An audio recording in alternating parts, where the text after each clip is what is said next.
ধ্বংস করার ষড়যন্ত্র। এই ষড়যন্ত্রের অংশীদার তাদেরকে আমি হুঁশিয়ার করে দিতে চাই।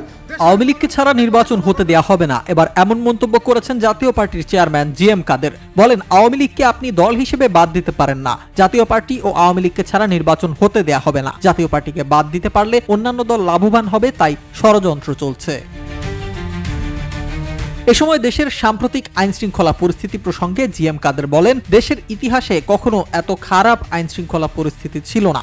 বর্তমান সরকার নিরপেক্ষ নয়। এই সরকার দেশে গৃহযুদ্ধ বাঁধাতে চায়। কাকরাইলে কেন্দ্রীয় কার্যালয়ের সামনে আলোচনা সভায় এসব কথা বলেন তিনি। এ সময় তিনি জাতীয় পার্টিকে দেশের তৃতীয় বৃহত্তম দল হিসেবে দাবি করেন।